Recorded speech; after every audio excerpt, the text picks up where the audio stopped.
વડોદરા શહેર નજીક આવેલા કોયલી ગામની બીના ગોપાલ હોસ્પિટલમાં ડોક્ટરની ગંભીર બેદરકારીનો કિસ્સો પ્રકાશમાં આવે છે। સિઝેરિયન ઓપરેશન બાદ એક મહિલાના પેટમાં જ કચરો બગાડ રહી જતા તેની તબિયત લથડી હતી, જે બાદ રોષે ભરાયેલા પરિવારે હોસ્પિટલમાં હોબાળો મચાવ્યો હતો। રિપોર્ટ મહેન્દ્ર સોલંકી। डॉक्टर ऊंधो बोले थे हमारी कोई जवाबदारी नहीं, हमारी कोई जवाबदारी नहीं एवं कहते અત્યાર લગીને એને પૈસા લીધા અમારા જોડેથી। જેમ કીધું મને કીધું 3 બોટલ લોહી જોશે આપ્યું। મારી બેન કમ્પ્લેટ હતી, અંદર લઈને ગયા, પછી હાથ માર્યો, હું ખબર નહીં, પછી અમારા બહાર આવીને એવું કે ગાદી ફાટી ગઈ છે। हाँ गादी फाटी गई है, હવે છોકરી બચે ના બચે અમારી કોઈ જવાબદારી નથી। અમને એવું કીધું, અમને ગભરાઈ દીધા, અમે ગભરાઈ ગયા। પછી અમે કીધું સાહેબ શું કરવાનું, તો કે સીઝર कर दो। મેં કીધું સાહેબ તમે સીઝર કરો, અમારી બેનને બચાવો, તો કે પૈસા ભરો। તો અમે પહેલા પૈસા ભરાયા, મારી બેનની જણસો બધી વેચી, ધોનીને તે મારા જોડે બિલ છે, વેચીને અમે બધા રૂપિયા ભર્યા છે। અત્યારે એ ઊંધો બોલે છે।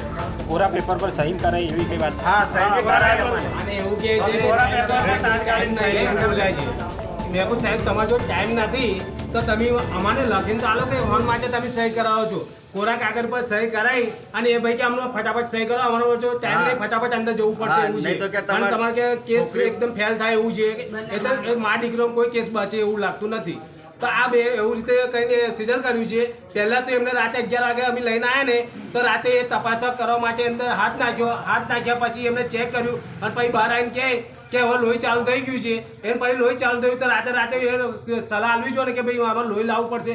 સવારે અમારે દોડાય છે લોહી લેવા માટે, અને પછી ઓપરેશન કર્યું। આજે 5 વાગે ટોકા લીધા છે, ત્યાં સુધી ટોકા નહીં લીધા। એ બેનને એવી હાલતમાં પડી રાખેલી, મેં અંદર ઓપરેશન રૂમમાં જઈને જોઈને તો પેલા બધા કે અંદર નહીં આવવાનું, કે કયા કારણે નહીં આવવાનું? મેં કહું અત્યારે ટેકા લઈ લેવા જોઈએ। તો કહું કે લોહી ઓછું છે, 2% 3% લોહી બતાવે છે, એ કારણે કે અમે નહીં લેતા। અમે બીજા 2 ડોક્ટરને મળીને આવ્યા છે। ડોક્ટરે અમને કીધું છે કે આ ડોક્ટરની ભૂલ છે, પણ આ માનવા તૈયાર નથી થતું।